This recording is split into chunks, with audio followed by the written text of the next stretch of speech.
Frank, just can we start with your reaction to that Manchester City verdict, please? Was there any surprise or even disappointment on your part? No, I didn't. I was pretty neutral on it, really. I don't know much about the case, any of the details. So, no, I've just listened to the result as everyone else did this morning.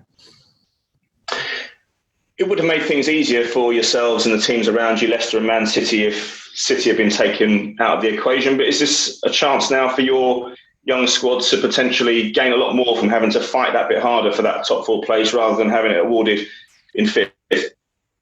I generally don't see beyond the games in hand. You know, we've got a few games now. We know that we want to win them and then see if it gets us European Champions League football for next season. So I was never pinning my hopes on it being meaning an extra team got in or not. We worry about ourselves.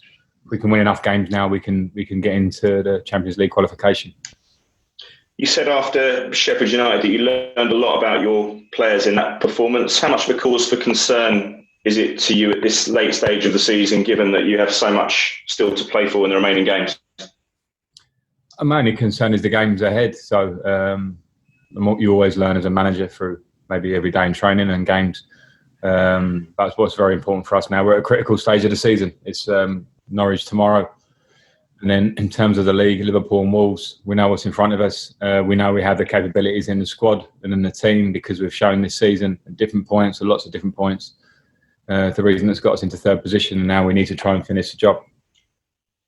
Thanks. Thank you. Okay, next up we'll go to Ian Abrahams, TalkSport.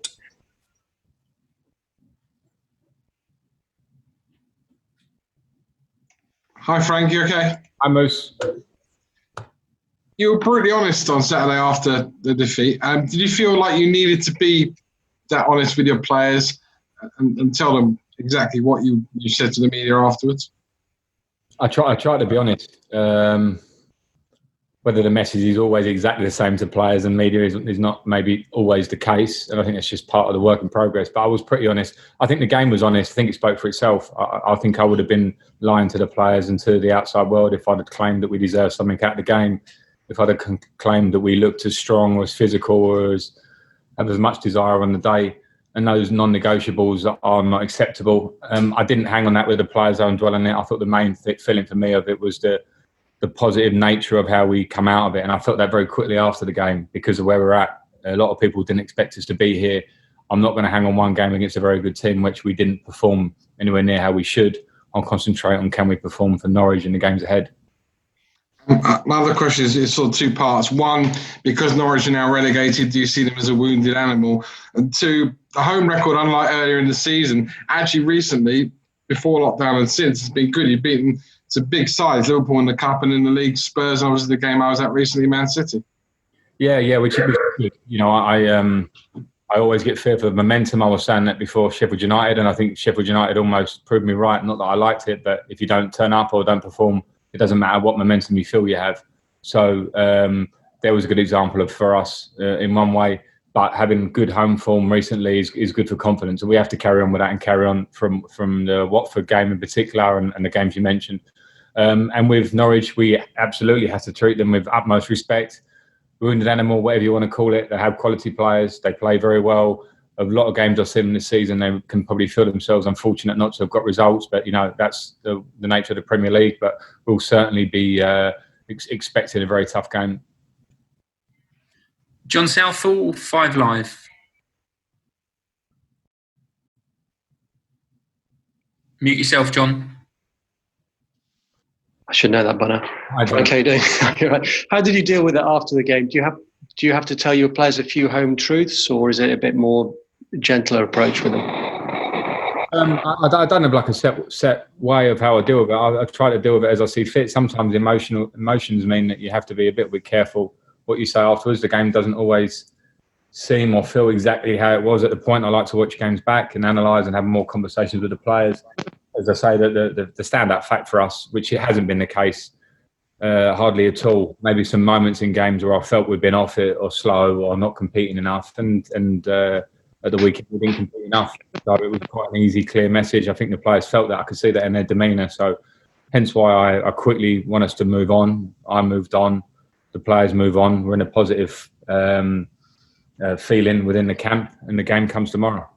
Yeah. Did it surprise you at all? Did you think your side was capable of that kind of performance? I mean, I'm never surprised. And when you say capable of that, Sheffield United have taken a lot of big teams all the way this year. And even if they've got, they've lost narrowly, I've seen them against the biggest two teams in the country. They've given them great games. They went and beat Spurs recently. So I don't want to dwell on the game at all. It can happen in football. It can happen to any team in football. The best team in the country have also had one or two of those recently, and they're the best. So it's something we don't like, and something that you deal with as it goes. But in the process that we're in, and in the situation we're in, and we know we're striving to be better, and we've changed a lot this year, there may be moments like that, and it's important that we bounce back from it. Nick Purell, PA. Hi, Frank. Can I just check on team news? Will N'Golo Kante be fit? And the other thing was, I know obviously you parked what's happening next season, but obviously some of the players know that their situations are up in the air. Would you want your players playing as though their futures are on the line, or does that generate too much pressure? Kante's not fit, so that's the end of that one. Andreas Christensen had to come off at half-time with an injury, but he's back into the squad for this game. And then the rest, I think we're as we were. In terms of fighting for their careers, no, I want them just to fight to be a Chelsea player and win the game that's in hand. Tomorrow, that's Norwich. Then it'll be Manchester United at the weekend. So we don't jump ahead, and nobody should. The next game is the only one that matters at the minute. Jerry Cox. Hi, Frank. Can you hear me okay? Hi, Jerry. Gotcha. You made 4 changes after the West Ham defeat. Do you see yourself changing the side a bit again tomorrow? Possibly. I don't want to give my starting lineup away, but what I have got is a group where there are people competing to try and get into the team, and there has to be a level of where if we make mistakes, or if we're not reaching the levels we want, where the people that are working hard in training can come in and offer something better, or the same or better. And I also have to think about the freshness of the squad. So I'm considering that through restart. And as much as we would like a settled team at times this year, I would love to pick, certain partnerships, certain units of the team, and keep going. But this, for reasons of where we're at, as I said, this season, that hasn't always been easy, and we're striving for that. And sometimes that's a bit of a process, and we're in that process. But we'll see for tomorrow. Okay, last 2, James Ollie and then Simon Johnson. Frank, just firstly, just on N'Golo, has he got a chance for the Cup semi-final, or how bad is that injury looking? Yeah, he has a chance for the semi-final. And just on the Man City verdict, do you feel it? You must feel it heightens the pressure on the players a little bit, because obviously for much of this season it did look as though 5th place was going to be good enough for the Champions League, and now obviously it isn't. I don't know. I mean, we're sitting 3rd. As I said before, it's in our hands. I wouldn't like the players to have been thinking, there's an extra place. Does that mean we can relax a little bit more? Can't be the way. So I think the pressure's there to get into Champions League football. It's just what happened this morning. It's just clear now of what the positions are, and we have to fight for it. Okay, last question, Simon Johnson. Hi, Frank. I appreciate you don't want to think about next season, but Champions League football and Europa League football, there's a big difference financially. Could it have an impact in the kind of players you'll be able to attract to the club if you miss out on Champions League football? Not really a question just for me, Simon, and it's a hard hypothetical one for me to answer before the event. So hence why I don't jump forward into that.